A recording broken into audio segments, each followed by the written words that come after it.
Name your price, David demanded, his voice a low, dangerous rumble that commanded boardrooms and broke men.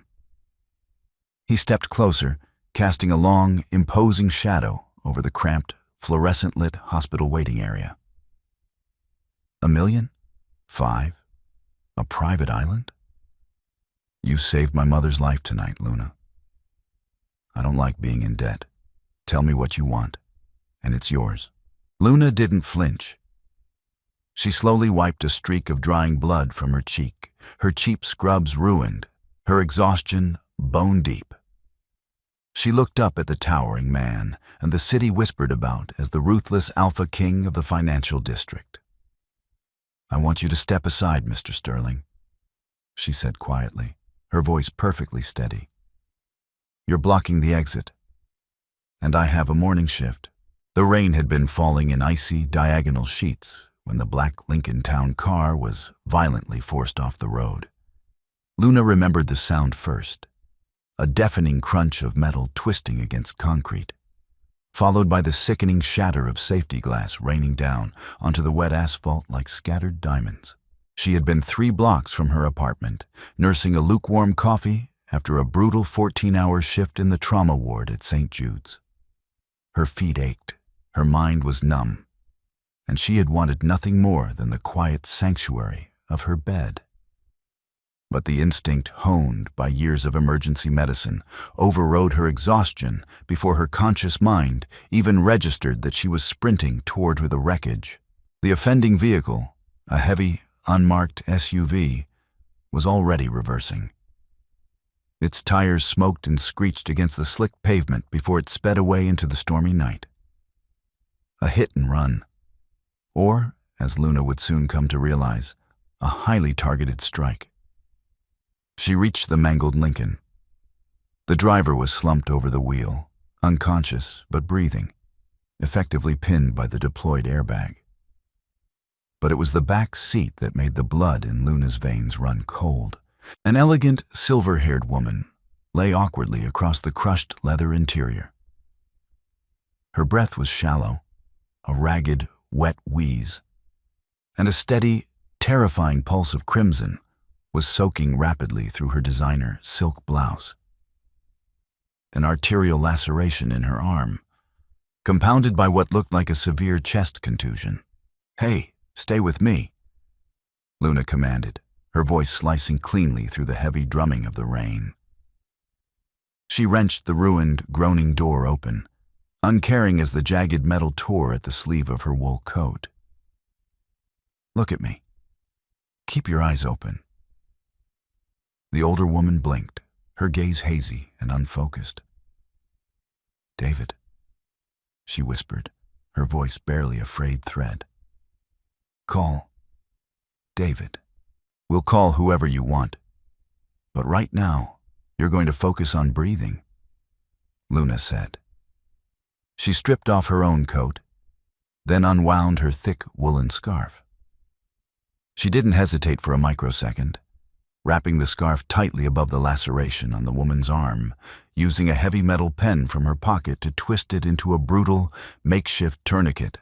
Blood coated Luna's hands, warm, sticky, and terrifyingly slick. The woman cried out, a weak, breathless sound of sudden agony.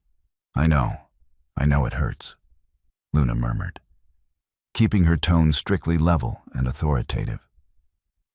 It was the anchor voice she used to keep absolute panic at bay in the ER. "Squeeze my hand. Squeeze it as hard as you can." Sirens began to wail in the distance, a haunting symphony echoing off the glass and steel high-rises of the financial district. But they were still minutes away, and the woman's pulse beneath Luna's fingers was growing alarmingly thready. Then, the very atmosphere in the street shifted. It wasn't the arrival of the paramedics that changed the air, but a tight convoy of 3 sleek, black SUVs that roared to a halt, violently boxing in the wreckage. Doors flew open before the heavy vehicles even fully stopped. Men in dark suits poured out into the storm, their movements sharp, frantic, yet terrifyingly disciplined. At the center of the chaos was David Sterling. Luna didn't know him by face, but she recognized him immediately by the sheer, suffocating gravity he commanded. The heavy rain seemed to literally part for him as he moved toward the wreckage. He was tall, impeccably dressed in a charcoal suit that was rapidly getting soaked. His jaw clenched so tight, the muscles twitched under his skin. The city tabloids called him ruthless. His corporate rivals called him the King. Tonight, he just looked like a desperate man watching his entire world shatter. "Mother!" David's voice cracked like a whip, laced with a raw, uncharacteristic panic. He moved to physically push Luna aside, his large hand gripping her shoulder with a sudden, bruising force. "Get away from her." Luna shoved his heavy hand off with a sharp, violent motion, never taking her calculated pressure off the arterial wound. "If I move, she bleeds out in 60 seconds, she snapped, not even bothering to look up at him. "Unless you have a medical degree in that tailored suit, back the hell up and let me work." Dead silence fell over the perimeter. The heavy rain continued to fall, but the security detail froze entirely, staring in shock at the drenched woman in the cheap scrubs who had just barked a lethal order at David Sterling. David froze, his broad chest heaving. His dark, piercing eyes darted from his mother's pale face to the terrifying amount of blood coating Luna's arms, and then down to Luna's steady, unyielding expression. He saw the improvised tourniquet.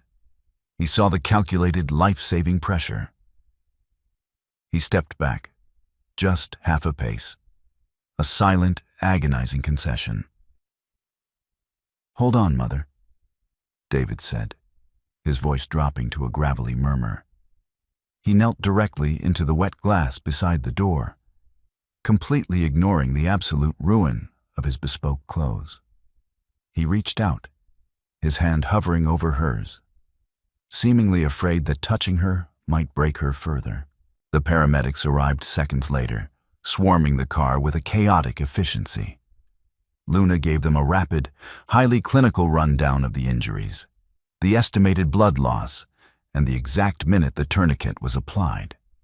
She stepped back, letting the professionals take over, suddenly feeling the freezing wind biting mercilessly through her thin scrubs. She watched them load the older woman onto the stretcher. Eleanor's pale hand weakly reached out, her fingers softly brushing the blood-stained sleeve of Luna's scrubs before the paramedics gently guided her arm back. "Thank you," the older woman mouthed silently, her eyes fluttering shut. David stood amidst the flashing red and blue lights, a dark, unmoving monolith. He was issuing low, sharp orders into a cell phone, his eyes meticulously tracking his mother's stretcher. But as the ambulance doors slammed closed, his gaze slowly turned. He locked eyes with Luna through the torrential rain. The look was entirely unreadable, heavy, piercing, and overwhelmingly intense. He didn't say a word, but the weight of his stare made the hairs on the back of her neck stand up. He was a man who coldly categorized the world into assets and liabilities. Luna had just violently inserted herself into his meticulously controlled life, and neither of them knew what that meant yet. Luna simply turned on her heel, wrapped her arms around herself, and started the cold walk home. The fluorescent lights of the surgical waiting area buzzed with a sterile, maddening hum that set Luna's teeth on edge. She sat in a hard, unforgiving plastic chair, staring blankly at the small styrofoam cup of water resting between her scrubbed, yet still faintly pink hands. She should have gone home. Her own apartment was only a few blocks from the crash site, and her bed was calling to her. Yet, the severe adrenaline crash had anchored her to this spot, waiting out of pure professional habit for the surgical team's final verdict on Eleanor Sterling. The heavy double doors of the waiting room pushed open, not with a standard sigh of pneumatic hinges, but with a forceful, definitive swing that announced a commanding presence. David Sterling walked in. He looked strikingly different under the harsh, unforgiving hospital lighting. The rain had dried in his dark hair, leaving it slightly unruly. He had discarded his ruined suit jacket, revealing a white button-down shirt that was starkly stained with his mother's blood, where he had finally embraced her in the emergency bay. He looked deeply exhausted, yet tightly coiled, resembling a dangerous predator forced into an unnatural, brightly lit cage. His intimidating security detail remained stationed outside the glass doors, giving him a wide, highly private berth. David spotted her instantly. He crossed the quiet room, his long strides eating up the faded linoleum floor until he stood directly in front of her. Luna didn't stand up. She merely tilted her head back to look at him, her expression carefully guarded. For a long, tense moment, the only sound was the rhythmic ticking of the cheap wall clock. He was studying her. Stripping away the residual blood and the oversized, damp scrubs, he noted the dark, bruising circles under her eyes, the stubborn, unyielding set of her jaw, and the remarkable way she refused to shrink under his intense gaze. Most people withered rapidly when David Sterling looked at them like that. "The head surgeon just came out," David said, his voice a low, gravelly baritone that vibrated physically in the quiet room. "She made it through. They said she would have bled out on the street if the tourniquet hadn't been applied exactly when and how it was." "I'm glad to hear it," Luna said softly, genuine relief washing over her tight features. "She's incredibly tough." "She is." David shoved his large hands deep into his pockets, his broad shoulders unusually tense. He wasn't a man at all accustomed to expressing gratitude. In his cutthroat world, gratitude was a critical vulnerability. It meant you owed someone a debt. And David Sterling prided himself on owing absolutely no one. "My men ran your hospital badge while she was in surgery. Luna Vance, ER nurse, currently unattached to this specific hospital, walking home from a grueling shift at St. Jude's." Luna bristled immediately, her spine straightening against the hard plastic chair. "You investigated me?" "I protect what's mine. You laid hands on my mother. Of course, I investigated you." He stated it flatly, as if it were an undeniable, basic fact of nature. He slowly pulled a sleek, black leather checkbook from his inner breast pocket, uncapping a heavy gold fountain pen with a sharp, echoing click. "Name your price," David demanded, his voice dropping into that dangerous, commanding rumble that routinely controlled boardrooms and broke lesser men. He stepped an inch closer, casting a long, dominant shadow over her. "$1 million? 5? A private island? You saved my mother's life tonight, Luna. I don't like being in debt to anyone. Tell me what you want, and it's yours." The air between them suddenly grew thick, almost suffocating. He expected a sharp gasp of shock. He fully expected naked greed to flash in her dark eyes. He expected her to instantly begin calculating how entirely her mundane life was about to change. He had spent his entire adult life watching his vast wealth buy loyalty, silence, and absolute compliance. Luna didn't flinch. She slowly, deliberately stood up. She was nearly a full foot shorter than him, yet somehow, in that moment, she didn't seem small at all. She wiped a stray, forgotten streak of drying blood from her cheek. Her exhaustion was bone deep, but her eyes were bright with sudden, razor-sharp indignation. "I want you to step aside, Mr. Sterling," she said quietly, her voice perfectly, terrifyingly steady. "You're blocking the exit, and I have a morning shift." David's gold pen hovered over the crisp paper. A prominent muscle in his clenched jaw twitched. "You think this is some kind of negotiation test? I don't play games, Miss Vance. I am offering you complete financial freedom for the rest of your natural life. Take the money. It's not a game. Luna replied coldly, picking up her ruined, blood-stained coat from the chair beside her. I did my job. I acted as a decent human being. Not everything in this world has a neat little price tag attached to it, despite what your offshore bank statements might tell you. Everyone has a price. Then I guess you just haven't met everyone yet. Luna stepped purposefully around him, forcing him to pivot slightly to watch her. She could smell the faint trace of expensive, woody cologne mixed with the sharp metallic tang of blood on his shirt. She didn't look back as she walked away. Tell your mother I wish her a very speedy recovery. And stop running invasive background checks on women who help you. It's creepy. She pushed firmly through the swinging double doors, leaving him standing entirely alone in the dead center of the sterile room. David slowly lowered the pen. The pristine checkbook remained completely blank. He stared intently at the heavy doors, still gently swaying from her abrupt exit. For the first time in over a decade, David Sterling was completely, utterly speechless. He had offered her the entire world on a silver platter, and she had looked at it like it was a piece of dirty trash stuck to the bottom of her shoe. A strange, entirely unfamiliar sensation coiled tight in his chest. It wasn't anger. It was intrigue. A dangerous, all-consuming intrigue. His lead security detail, a heavily scarred man named Marcus, stepped quietly into the room. Sir, should we follow her? Make sure she signs a standard NDA regarding the attack? David kept his dark eyes locked on the empty doorway. The faint scent of her, fresh rainwater and cheap institutional hospital soapy, lingered stubbornly in the air. No, David murmured. A dark, deeply complicated shadow crossing his handsome features.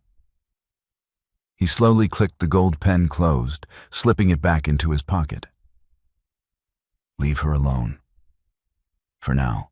But as he turned and walked down the long corridor toward his mother's recovery room, David knew with absolute, terrifying certainty that this wasn't the end. It was merely the inciting incident of something he couldn't yet define. Luna Vance had just openly, effortlessly refused his absolute control, and David Sterling never left a loose end unwrapped.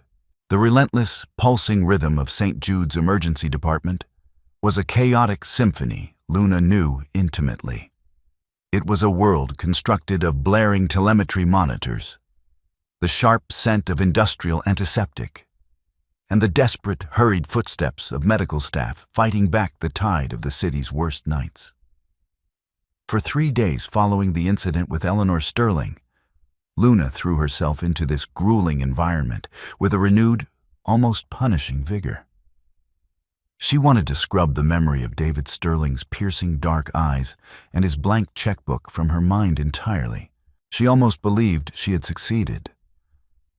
Right up until the hospital's overhead intercom chimed with an unusually polite cadence. Nurse Vance to the Chief Administrator's office. Nurse Vance, please. Luna paused, a fresh bag of saline suspended in her hand. The Chief Administrator, Dr. Elias Thorne, occupied the plush, quiet top floor of the hospital. A pristine corporate realm completely detached from the gritty realities of the ER. Nurses were never summoned there unless they were facing a catastrophic malpractice suit or immediate termination. A knot of unease tightened in her stomach. She handed the saline to an attending intern, smoothed her rumpled scrubs, and made the long trek to the executive elevators. The air on the top floor was entirely different. Cool, meticulously filtered, and smelling faintly of lemon polish and expensive espresso. As Luna pushed open the heavy oak door to Dr. Thorne's expansive suite, she immediately understood why she had been called. David Sterling was sitting comfortably in one of the leather guest chairs. He was dressed in a flawlessly tailored navy suit that likely cost more than Luna's annual salary. looking like a sleek, apex predator resting casually in a very fragile glass house. Dr. Thorne, a usually pompous and unshakable man, was sweating visibly behind his massive mahogany desk, nervously shuffling a stack of embossed documents. David didn't stand when she entered, but his dark gaze instantly locked onto her. The suffocating weight of his attention hit her just as forcefully as it had in the sterile surgical waiting room. "Ah, Luna, please come in," Dr. Thorne stammered, his voice carrying an uncomfortable, artificial cheerfulness. "Sit down. We have some absolutely extraordinary news." "I prefer to stand, Dr. Thorne," Luna said, her voice cool and measured. She crossed her arms over her chest, deliberately keeping her distance from David. "What is this about?" "I have patients waiting in triage." "Mr. Sterling here." Thorne gestured toward David with a trembling hand. "Has just finalized a staggering philanthropic gesture. A $5 million absolute donation to St. Jude's, specifically earmarked for the complete modernization of the trauma and emergency department." Luna's breath hitched slightly. $5 million. It was a transformative, life-saving sum. It meant new MRI machines, updated surgical bays, and fully stocked supply closets that didn't run empty by mid-month. It was everything she and her colleagues desperately begged for during every budget meeting. "That is incredibly generous," Luna managed to say, her eyes darting suspiciously to David. "But I don't understand why I am here. Hospital funding is a board matter." David finally spoke, his deep baritone vibrating through the quiet, air-conditioned room. "The donation comes with a single, non-negotiable stipulation, Ms. Vance." He uncrossed his long legs and leaned forward, resting his elbows on his knees. The casual posture did nothing to diminish his imposing presence. "I don't trust bureaucratic committees to allocate my capital efficiently. The funds will be placed into a specialized trust, and you are going to oversee every single dollar of it." Luna stared at him, completely stunned. "Excuse me?" "You heard me," David replied smoothly. "You will be promoted to the head of Emergency Resource Management, effective immediately. You will decide which machines are purchased, which contractors are hired, and how the department is restructured. I am a floor nurse, Mr. Sterling. I treat patients. I don't sit in an office reviewing purchase orders. You know exactly what that department needs better than any administrator in this building." David countered, his tone perfectly level, yet utterly unyielding. "You demonstrated exceptional crisis management and decisive action under severe pressure on the street with my mother. You are capable, and more importantly, you are entirely incorruptible." Luna felt a flash of pure, white-hot anger. He hadn't accepted her refusal at the hospital. He had simply changed tactics. He couldn't buy her with a personal check, so he was cornering her morally. He was using her own deep, unwavering dedication to her patients to force her into his sphere of influence. "You're doing this to trap me," Luna accused, stepping forward, entirely ignoring Dr. Thorne's shocked gasp at her deeply unprofessional tone. "Because I walked away from you." David held her furious gaze without a flicker of remorse. "I am offering a severely underfunded hospital the means to save thousands of lives. Are you truly arrogant enough to let your personal pride turn away $5 million, Luna?" He had her. He knew it, and she knew it. The trap was masterfully constructed, utilizing her own empathy as the heavy steel bars. If she refused, she would have to look her exhausted colleagues in the eye and explain why she turned down their salvation. Silence stretched through the heavy, oak-paneled room. Luna's fingernails bit sharply into the palms of her hands. "Fine," Luna said softly, the word tasting like ash in her mouth. She glared down at him, her dark eyes flashing with a dangerous, defiant spark. "I'll manage your money, Mr. Sterling. But understand this. I am not your employee, I am not your asset, and I will not be your pawn. I report to the hospital, not to you." A faint, almost imperceptible smirk ghosted across David's lips. It wasn't a smile of victory, but one of deep, genuine fascination. "We shall see," he murmured. The transition from ER nurse to administrative overseer was abrupt, jarring, and thoroughly exhausting.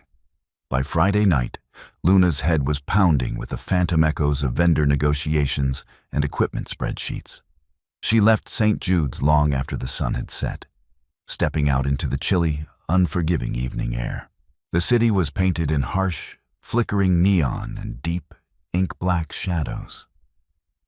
Luna wrapped her thick woolen coat tighter around her shoulders, opting for the familiar 20-minute walk to her apartment rather than waiting for the unreliable transit system. She needed the biting cold to clear the bureaucratic fog from her mind. 2 blocks from the hospital, the hairs on the back of her neck suddenly stood at agonizing attention. It was a primal, deeply ingrained instinct.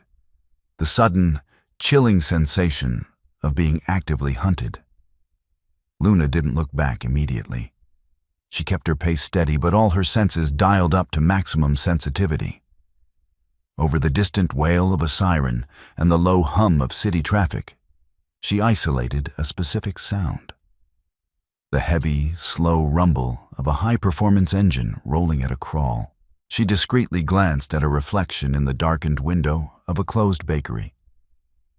A heavy, unmarked black SUV was pacing her exactly half a block behind. Its headlights were off, its windows tinted so darkly they absorbed the surrounding streetlights. It looked terrifyingly identical to the vehicle that had brutally rammed Eleanor Sterling's car off the road. Luna's heart began to hammer a frantic, violent rhythm against her ribs. "They know who I am." The thought flashed through her mind, cold and sharp as a scalpel. "I'm a witness." She forced herself not to run. Running triggered a predator's instinct to chase. Instead, she took a sudden, sharp right turn down a narrow cobblestone side street, hoping the tight space would prevent the heavy vehicle from following. She heard the squeal of heavy tires on the pavement. The SUV didn't try to navigate the alley. Instead, it aggressively blocked the entrance behind her. Luna broke into a sprint. The alley was dimly lit, reeking of damp cardboard and stale rain. Her sensible nursing shoes slapped against the wet stones. She fumbled desperately in her coat pocket for her phone, her fingers clumsy and numb with sudden, spiking adrenaline. Before she could pull it out, a tall, broad-shouldered figure stepped out from the deep shadows of a recessed doorway ahead of her, completely blocking her exit. Luna stopped dead, her breath coming in rapid white clouds in the cold air. She spun around. 2 men had exited the SUV and were walking briskly down the alley toward her. They were dressed in nondescript dark clothing, their faces obscured by the shadows. But their intent was sickeningly clear. She was trapped. "Hey, sweetheart," one of the men behind her called out, his voice a low, gravelly sneer. "We just want to ask you a few quick questions about what you saw the other night. No need to run." Luna backed herself tightly against the rough brick wall of the alley, raising her keys, sliding the sharpest metal key between her knuckles. It was a pathetic defense against 3 grown men, but she refused to go down quietly. "Stay away from me," Luna commanded, channeling every ounce of her ER anchor voice, though it trembled slightly at the edges. The man in front of her chuckled, taking a menacing step forward into the dim light. He never took a second step. From the fire escape above, a heavy, silent mass dropped with terrifying precision. It was Marcus. the heavily scarred security chief Luna had briefly seen at the hospital.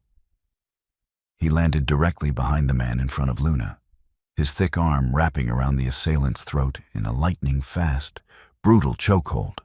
With a sharp, sickening twist of his hips, Marcus dragged the man backward into the shadows. Simultaneously, the blinding high-beam headlights of a sleek silver Maybach flooded the alleyway from the far end, pinning the other two attackers in a stark, blinding glare. The heavy doors of the Maybach swung open. 3 more impeccably dressed, highly lethal-looking men poured out, moving with terrifying, synchronized efficiency. They descended upon the 2 attackers before the men could even draw the weapons hidden beneath their jackets. The confrontation was over in less than 10 seconds. A flurry of calculated strikes, muffled groans, and the heavy thud of bodies hitting the cold pavement. Luna remained pressed against the brick wall, her chest heaving, her wide eyes taking in the absolute, controlled violence. Then, the rear door of the Maybach opened, and David Sterling stepped out into the harsh illumination. He wore a dark wool overcoat over a charcoal suit, looking like an avenging, dark god descending into the squalor of the city. He didn't spare a single glance for the men groaning on the wet cobblestones. His furious, intense gaze was locked entirely on Luna. He crossed the alley in a few long strides, stopping just inches from her. The anger radiating off him was almost palpable, heating the freezing air between them. "Are you hurt?" David demanded, his voice a low, dangerous growl that commanded immediate compliance. Luna shook her head weakly, the adrenaline rapidly draining from her system, leaving her violently trembling. No, I'm okay." She looked up at him, her fear suddenly crystallizing into sharp, burning outrage. "You were having me followed." "I was keeping you alive," David fired back, his jaw clenched tight enough to crack bone. He reached out, his large hands gripping her shoulders. The touch was surprisingly gentle despite his fury, anchoring her shaking frame. "The men who hit my mother are professionals. They tie up loose ends. You were the only witness who got a look at their vehicle." "You dragged me into this," Luna yelled, shoving at his chest, though it was like pushing against solid granite. "First the hospital, now this. I told you to leave me alone." "And I told you I protect what's mine," David said softly, his dark eyes burning into hers with an intensity that made the breath catch in her throat. He didn't let her go. "Your apartment isn't safe. Your life as you knew it ended the moment you put your hands on my mother's bleeding arm." "I am not going anywhere with you," she stated stubbornly, even as her knees threatened to buckle. "Yes, you are," David replied, his tone leaving absolutely no room for debate. He shifted his grip, sliding his arm firmly around her waist to support her weight. "Because if I leave you here, you're dead by morning. And I refuse to let that happen." The interior of the Maybach was as silent as a tomb. The heavily armored glass blocked out the chaotic wail of the sirens responding to the alleyway skirmish left far behind them. Luna sat stiffly against the plush leather, her hands clasped tightly in her lap to hide their residual trembling. David sat opposite her, an impenetrable wall of dark wool and silent fury, his broad shoulders consuming the space. He hadn't spoken since effectively shoving her into the vehicle. He was furiously typing on a secure, encrypted mobile device, his thumb striking the screen with enough force to crack it. "Where are you taking me?" Luna finally asked, her voice raspy. David didn't look up from his screen. "Somewhere secure. My primary residence. The perimeter is monitored by a private tactical team, and the elevator requires biometric clearance. I don't have clothes. I don't have my toothbrush. My cat Barnaby hasn't been fed." Luna listed, her tone rising in a desperate attempt to cling to the mundane realities of her life. The life that was rapidly spiraling out of her grasp. David finally lowered the phone, his dark, piercing eyes meeting hers in the dim cabin light. "My staff will retrieve your feline. A personal shopper will have a wardrobe delivered by morning. Anything else you require can be acquired within the hour." He leaned slightly forward. "What you need to understand, Luna, is that the men in that alley were foot soldiers for Julian Thorne. He's a venture capitalist who specializes in hostile takeovers. He has been trying to break my mother's resolve on a specific board vote for months." Luna blinked, the name triggering a faint memory. Dr. Elias Thorne, the hospital administrator. Julian's younger, far less ambitious brother, David confirmed coldly. "Julian couldn't legally force my mother off the board, so he attempted to permanently remove her. You interrupted a multi-billion-dollar assassination. Those men weren't there to intimidate you. They were there to erase you." The cold, clinical way he delivered the terrifying truth made Luna's stomach bottom out. She looked away, staring blankly at the blur of city lights.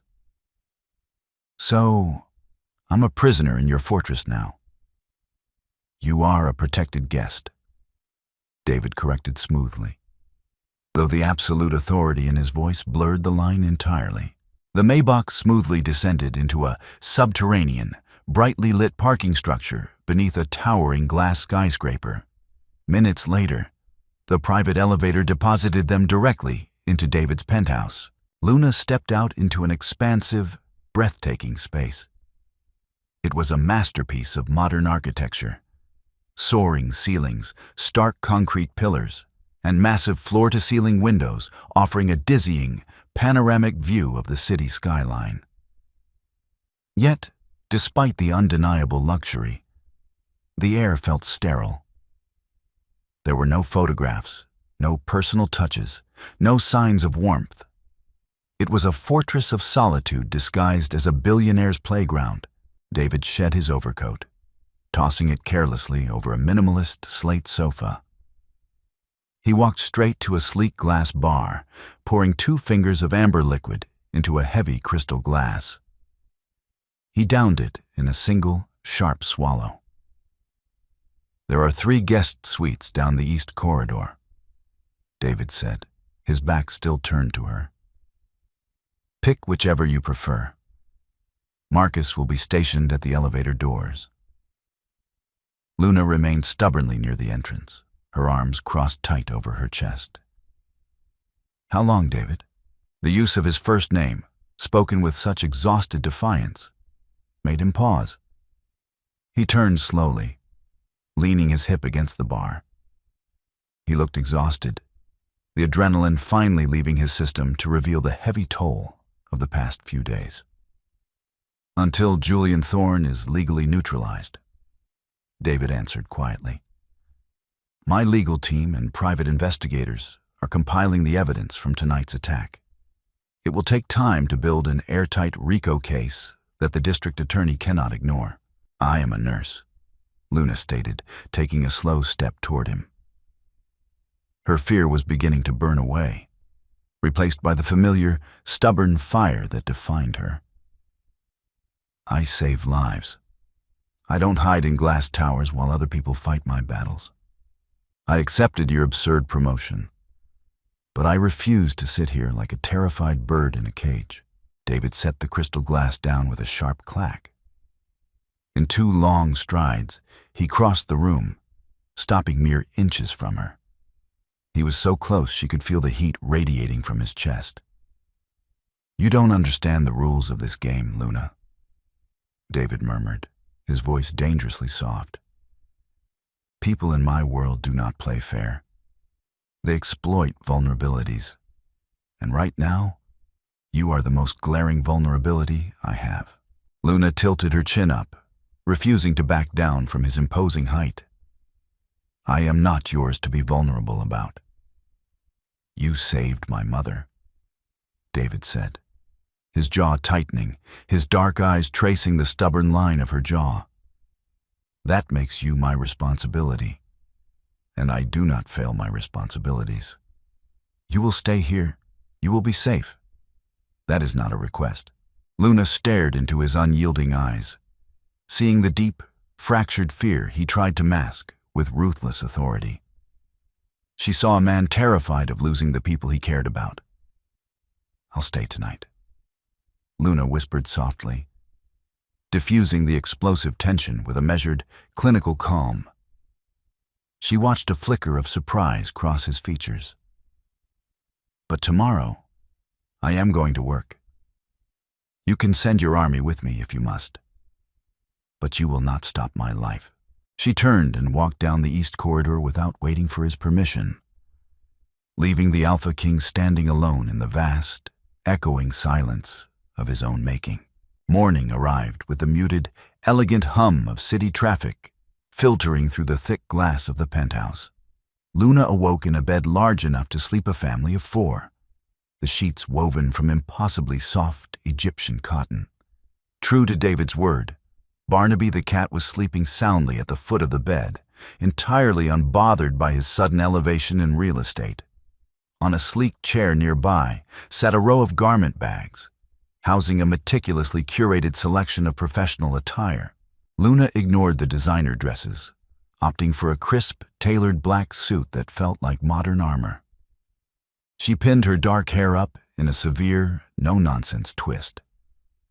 When she entered the sprawling, sunlit kitchen, David was already sitting at the massive marble island, a tablet in one hand and a cup of black coffee in the other.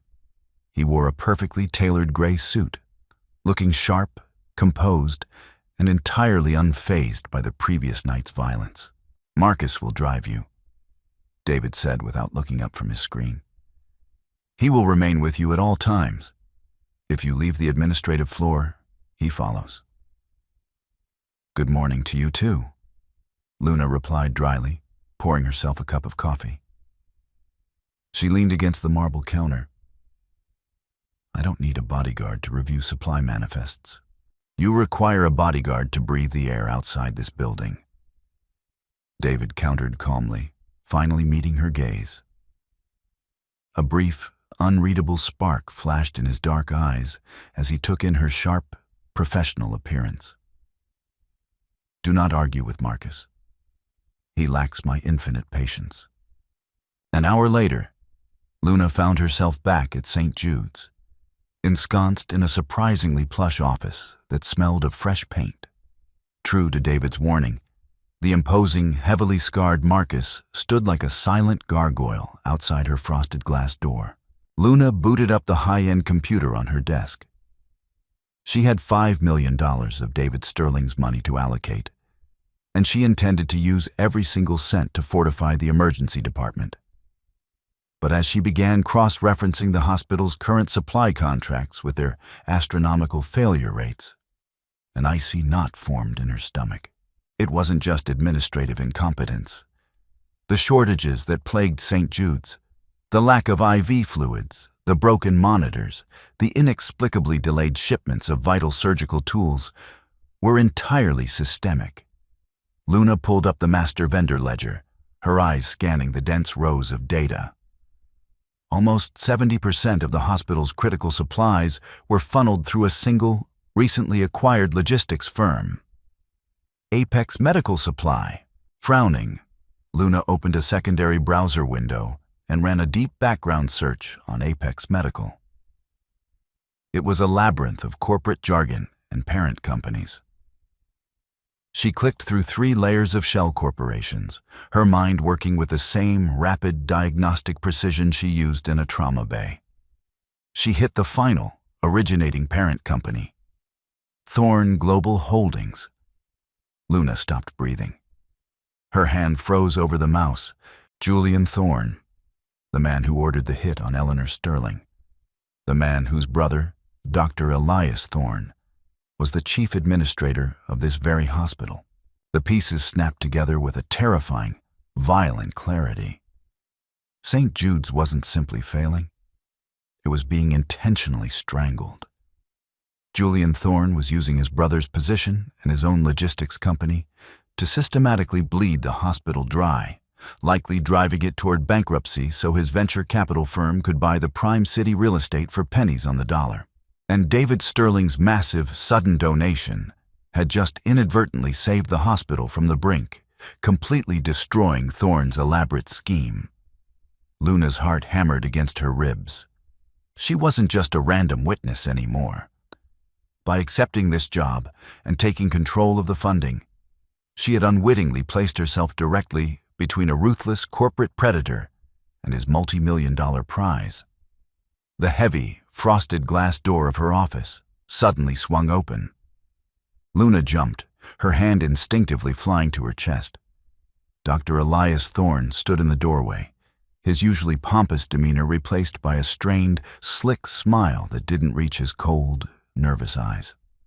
"Ms. Vance?" Dr. Thorne said, stepping inside and closing the door behind him, completely ignoring Marcus's dark glare from the hallway. "Settling in, I see. I thought we should have a private chat about your immediate purchasing priorities." Luna slowly minimized the browser window, her blood running cold. She looked up at the administrator, realizing with horrifying certainty that the enemy wasn't just in the shadows of an alleyway. The enemy was standing right inside her hospital. Dr. Elias Thorne's smile was as perfectly constructed as a porcelain mask, and just as hollow. He stood between Luna and the heavy frosted glass door, his hands clasped casually in front of him. To any casual observer, he was merely a supportive administrator checking in on a new department head, but Luna saw the slight tremor in his fingers and the cold, calculating sheen in his eyes. "Dr. Thorne," Luna said, forcing her voice to remain entirely level. She leaned back in her ergonomic chair, resting her hands flat on the desk to hide the way her knuckles had turned white. "What can I do for you?" "I was just reviewing the historical supply manifests." Elias's smile tightened a fraction of an inch. "Ah, yes. The manifests. Tedious work, I assure you. I came to offer my guidance. A $5 million budget is a massive undertaking for someone with, well, strictly clinical experience. I thought we could streamline the process, keep our current, reliable vendors in place to avoid disrupting patient care." Reliable vendors, Luna thought, her blood running like ice water in her veins. Apex Medical, your brother's shell company. Continuity is important. Luna agreed smoothly, playing the exact role of the naive nurse he expected her to be. She casually clicked a folder on her desktop, effectively burying the browser window that linked him to the assassination attempt on Eleanor Sterling. However, Mr. Sterling's legal team was very clear about conducting a baseline audit before I authorize any new purchase orders. It's standard practice for a philanthropic trust. Elias stepped closer to the desk, the faint scent of his expensive, peppery cologne invading her space. "Of course, but we must consider the urgency. The ER is severely depleted. Apex Medical can have a fleet of delivery trucks here by tomorrow morning, provided we expedite the invoices today. I can authorize them right now, saving you the administrative headache." He was trying to secure the money before she could freeze the accounts. He was desperate. Luna met his gaze squarely, channeling the unyielding authority she used to command a chaotic trauma bay.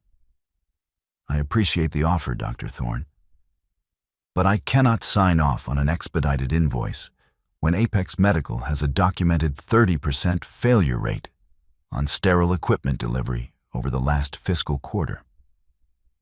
I will be putting the contract out for an emergency open bid this afternoon." The porcelain mask finally cracked. Elias's face flushed a mottled, angry red. For a terrifying second, the polished administrator vanished, replaced by a man backed into a very dangerous corner. He planted both hands heavily on her desk, leaning over her. "You are overstepping, Miss Vance," Elias hissed, his voice dropping the polite facade entirely. "You are a floor nurse playing a game you do not comprehend. You will authorize the Apex invoices by noon, or I will have you removed from this hospital by security for gross insubordination." Luna didn't shrink back. Instead, she stood up, forcing him to look her in the eye. "I report to the Sterling Trust, Dr. Thorne, not to you. If you attempt to have me removed, I will immediately freeze the entire $5 million fund and pending a full federal audit of your historical ledger. Now, please step away from my desk." Elias stared at her, genuine shock mingling with naked fury. He slowly straightened up, his chest heaving. "You are making a catastrophic mistake," he murmured darkly. Without another word, he turned and stormed out of the office, slamming the frosted glass door so hard the frame rattled. The moment he was gone, Luna's knees gave out. She sank back into her chair, her heart hammering violently against her ribs. She couldn't stay here. The hospital was compromised. She grabbed her coat and practically sprinted to the door, throwing it open to find Marcus standing exactly where she had left him, his dark eyes instantly scanning her pale face. "We need to leave. Now," Luna said breathlessly. Marcus didn't ask questions. He merely tapped a discreet earpiece, spoke a single code word, and fell into step beside her, a heavy, impenetrable shield between her and the rest of the world. 20 minutes later, the private elevator chimed, depositing Luna into the cavernous, sunlit living room of David's penthouse. David was standing by the floor-to-ceiling windows, speaking rapidly in French on his mobile phone. The moment he saw Luna, he ended the call, tossing the device onto a nearby glass table. His sharp gaze immediately zeroed in on her disheveled state and the residual panic still lingering in her eyes. "What happened?" David demanded, crossing the vast room in seconds. Luna didn't bother with a preamble. "Elias Thorne, the hospital administrator. I traced the hospital's primary supply vendor through 3 shell corporations. It's owned by Julian Thorne. Elias just tried to corner me into funneling your donation directly into his brother's company." David stopped dead, his imposing frame going perfectly still. The silence in the penthouse became absolute, heavy and suffocating. When he finally spoke, his voice was a terrifyingly soft whisper. "The hospital isn't just a real estate target," David deduced, his brilliant, ruthless mind snapping the pieces together instantly. "It's a laundering front. Julian is using the inflated medical supply contracts to wash his illicit capital, and Elias is facilitating it from the inside." He looked at Luna, his dark eyes wide with a sudden, horrifying realization. "And you just threatened to audit his books." "I told him I was freezing the funds," Luna confirmed, her voice trembling slightly as the reality of her actions settled in. "He knows I'm onto him, David." "Damn it, Luna," David roared, the explosive sound shattering the quiet room. He ran a hand forcefully through his dark hair, turning away from her as a terrifying wave of panic rolled off him.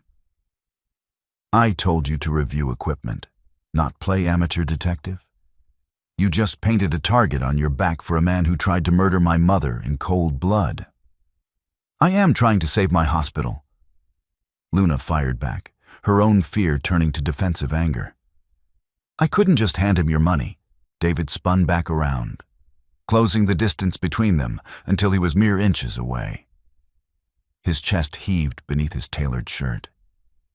He reached out, his large hands gripping her upper arms, not tight enough to hurt, but firm enough to anchor her completely to him. "I don't care about the money," David said, his voice ragged, entirely stripped of its usual cool authority. "I care about you. If Julian knows you are a threat to his operation, he will not hesitate to eliminate you. Do you understand me? You are not going back to St. Jude's. Luna looked up into his dark eyes, stunned by the raw, unguarded terror she saw there. The Alpha King, the man who controlled half the city, was terrified of losing her. David, she whispered, the fight draining out of her. You stay here, he commanded softly, his thumbs unconsciously tracing the soft fabric of her coat. My team will rip Julian Thorne's empire apart piece by piece, but you are out of the game, Luna. I won't lose you. For the first time since the night in the rain, Luna didn't pull away from his touch.